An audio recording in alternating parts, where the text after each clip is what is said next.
what Bennett brought to the equation. He was super proactive about making sure he directs you to the right person. I think it's very well structured, and I think it is also very informative. So there was a ton of value in that for anyone from being a prospective franchisee to people who are mature franchise owners, potentially looking to expand, or what's the next thing coming down the line to make sure that they're going to stay competitive and keep the market share that they have. Just hearing your experience going from that first call with us up until signing and what the process is looking like so far. I know that you were working with Bailey a while ago, and I believe you got 3 or 4 stores in Arizona, if I'm correct.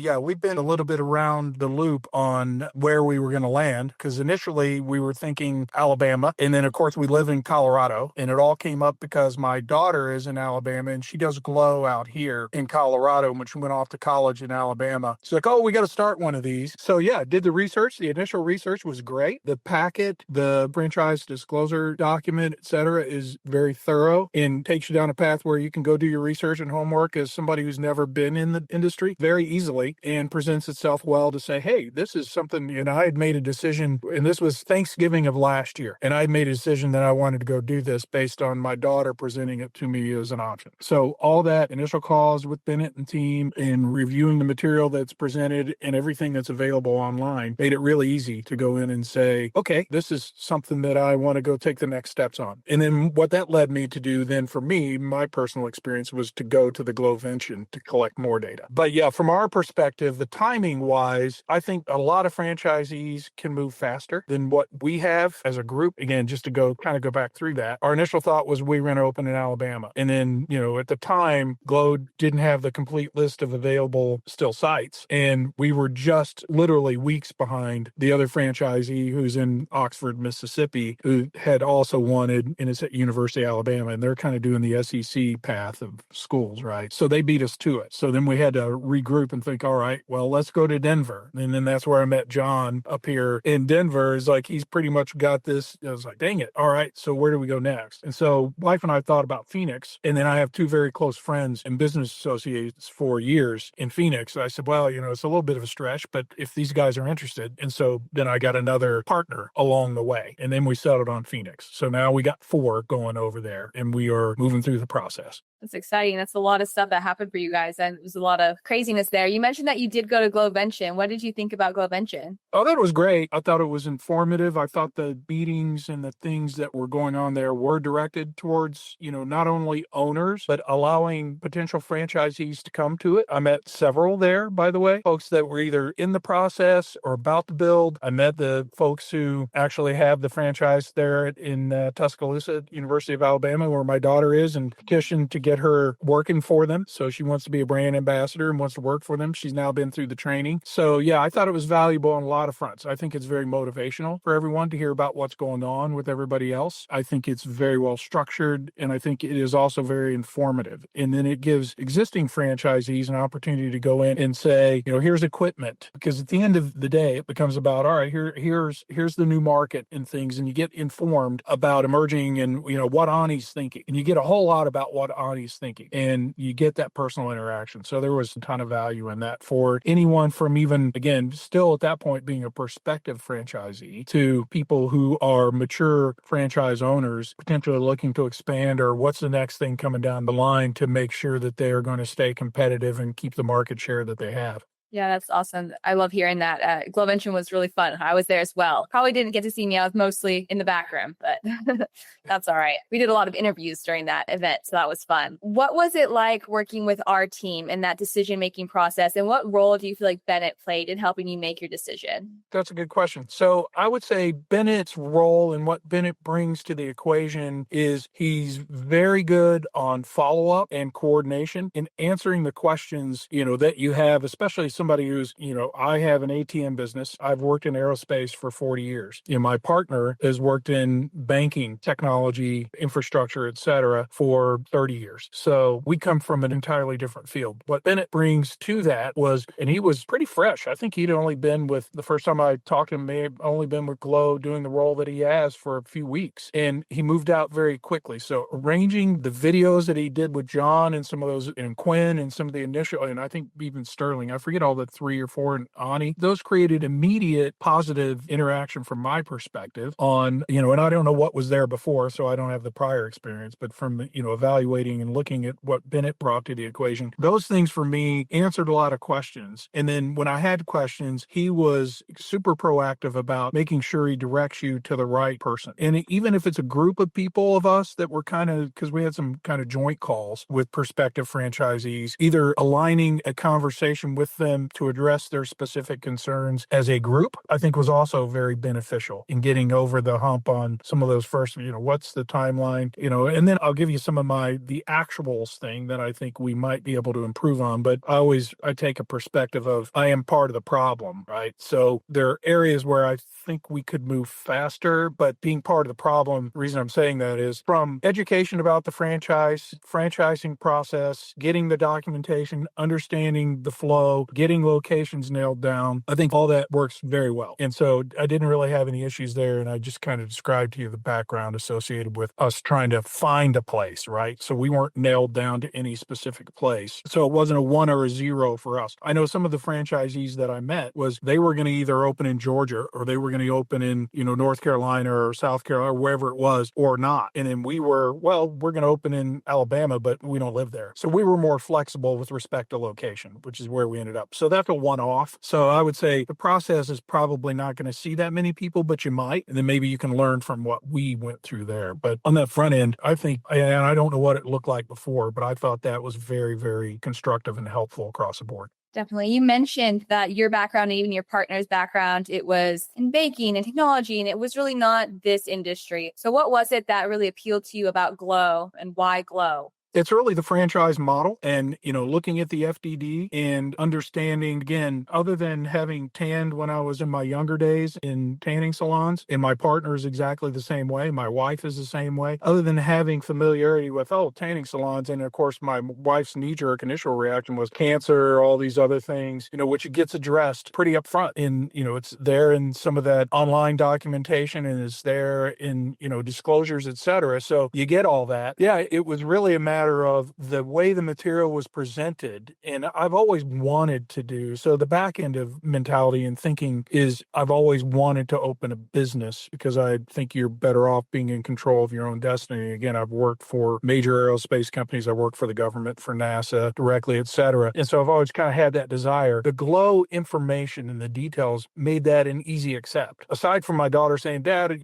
she thinks Dad's buying her a store, right? But it really isn't that. And Ani said that, by the way, at the Glovention of you're not buying something for your kids and then you just go away. You have to be an active participant. You have to be in it. So all that becomes very clear. But for me, everything that I experienced made all those questions more easily addressable. And I can tell you, I've looked at franchises, everything from frozen yogurt to automobile, because I'm, big into cars and things like that. So like they Go Tires and, other franchises. The path to becoming a franchisee was not as easily laid out, and they made it appear to be much harder to achieve. So this was kind of one of those things of every question that I had and every step along the way was really roadblocks were removed pretty quickly. That's awesome. That's all very big things. So it's good. What excites you the most as you're getting closer to kind of the opening day, looking to the future? What are you excited about the most? I'm probably not the best one to ask. I would tell you my wife and my daughter, and of course my partner in Arizona, they give you different answers. Because for me, I have to be abstractly excited, but I'm super excited because I think we got some really cool locations that we have set up out there in Phoenix to get going. And for me, again, because I have a day job that takes me about 70 hours a week, so it becomes a day and a night job, which at some point my goal is to get out of that and do Glo 100% of the time, right? Retire, whatever it looks like. But I think ultimately my wife and kids will be, the ones, and I'll be the one trying to steer the ship at the, from the top. I think it's that excitement about getting through the, now we got our SBA loan approved. We're working to make sure that as we align those now, so we know the process a little bit better about getting through that and aligning it to the timeline of getting a lease signed. We have at least one lease, locked in a second second one that's about to be locked in. So getting through that process, then you're excited about, all right, now we're going to do the build out. And then, the learning curve associated with that. First, for me, again, being very technical, the learning curve of, all right, this is what it takes. How do I optimize around those as I go, and giving that feedback back to the franchise on whether it's timelines, whether it's choices, selections, price, those things I'll be looking at as I go. So I'm excited about that. The rest of them are excited about, oh my God, we got a fantastic location. I can visualize the first people come through the door, or how we go. Chris, my partner, is already on the marketing side of it. We got to do some of our own marketing. I want to get the marketing out there, and he's in Phoenix. I want to go around to these places and hand out flyers and talk to people, and he does it constantly. So he's super excited about a little bit more of the back end, which is great because it makes a great partnership, because he's going to be there, the one there in person most of the time. My wife's going to be there part of the time. So we have all that covered. So we're all looking forward to that. The excitement is that first day when people start coming in the door, which we're all going to be there, right? And when people start coming in the door and using the services, and then the learning curve for me along the way to say, how do I take that to salon number 2? How do I take that to,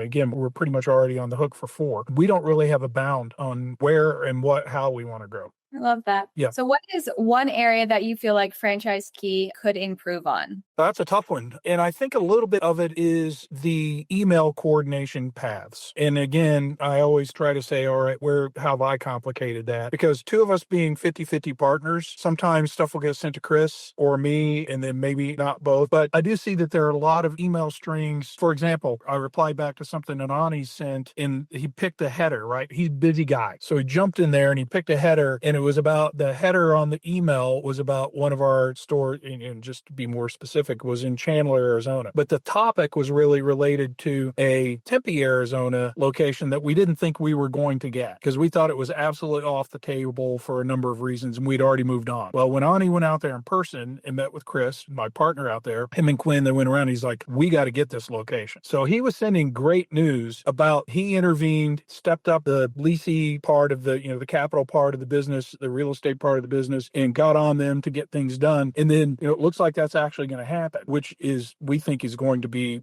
probably a premier location for Glo in general. We think, looking at that, and again, we don't have any experience, but if you look up the locations, Tempe Marketplace. And when we looked at that, we said, oh my God, we're in love with this place. It's perfect. There's a massage envy next door that you're sharing a wall with. There's a workout place. There's the foot traffic is phenomenal. But the original feedback on it wasn't going to go through the system when Ani said, we have to have this place. And we kind of felt the same way. And we have 2 excellent locations out there. But what we get into is that various email strings of just in the heat of the moment, I'm sending you some information. So I sent a reply back that was totally unrelated to that, saying, well, bummer that we still haven't closed Tempe Marketplace, but good on this Chandler location, which was the header of the email. And then he's like, no. And then I had to go back and look through the string. I'm like, oh, the letter of intent that you included as an attachment. So a little bit shame on me for not opening the attachment. I just assumed that went with the location that was in the header. Yeah. So we get a lot of that. We're moving fast. In our case, we're trying to close multiple locations because we want to move fast as franchisees, and we believe we have the backing to go open,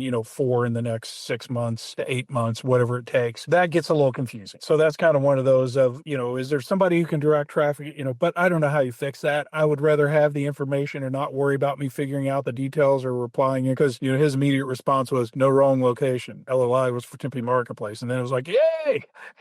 That was our favorite. We wanted that bad out of everything that we could see. And, it was like, oh, well, now it's a celebration, right? You're telling us this is great news, but that kind of thing. And I think those are trivial, honestly, because all you have to do is take a little bit more time. And I would also tell you the contributing factor is, again, Chris with Wells Fargo, my partner, probably works 78 hours a week. I work 70 to 80 hours a week. So, half the time it's sneaking a little look at, even this call. I'm sitting outside my work building. So we're a part of the problem with that in our particular instance. So I wouldn't overlay that to say everybody, especially if somebody's only dealing with one in one set of locations, they're probably not going to fall into that. But I think I would say, so you said improve, but I would tell you, I think the frequency in my expectations and the relevance of the emails and stuff that I'm getting are fine. We want to move faster, but then I'll follow on with that. I did see part of the email in response somewhere to some of our questions about the lease and just us trying to get educated on the process with the loan being in there, et cetera. And Ani made a comment about it's going to to take us 180 days. I would tell you that all the way in feedback here, I'm thinking that, if we signed it, if we brought our franchise fee, we got the money, we got a location, SBA loan, either we have our own money or SBA loan gets approved almost immediately. Thinking from the time that we have that starts a clock, if it gets to that point and it's still 6 months, that we should probably, because we're thinking, and maybe Ani saying, well, you guys are either not paying enough attention, you missed it somewhere or whatever, because we're thinking we're only a few months out. Because when we're having conversations with Bennett and Quinn, they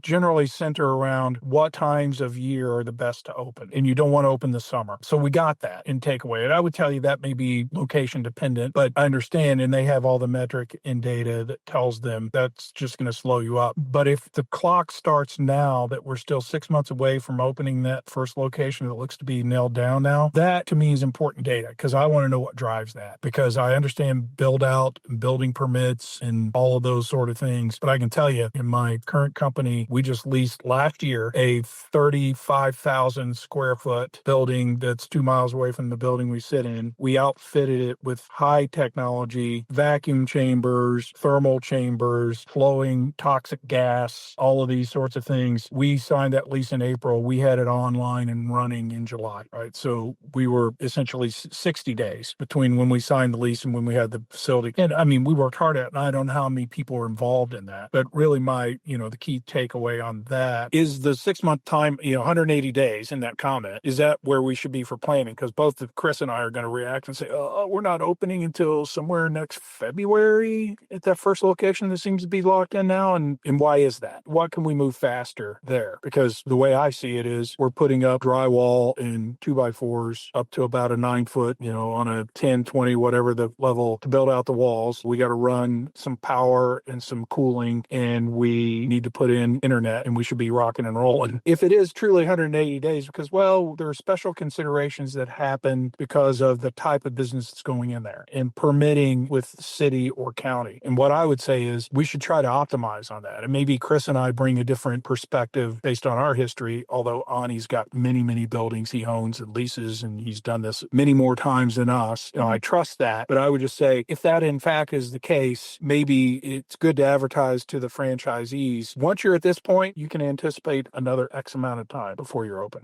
Yeah, definitely. All right. So I'll kind of help wrap this up here. I know that you're taking time out of your office day, and I really appreciate it. I will be reaching back out to you to touch base again a little bit closer to your grand opening date. And then once you have grand opening, maybe about 3 months after grand opening, to do 2 more interviews to get to hear how it's gone even further along the process, how grand opening day went, and all of that fun stuff. So we'll get chances to do a few more of these. Cool. Well, we're super excited. And like I said, to date, I don't see anything that concerns me. I love it. Well, I really look forward to hearing from you again and hearing how everything goes closer to grand opening.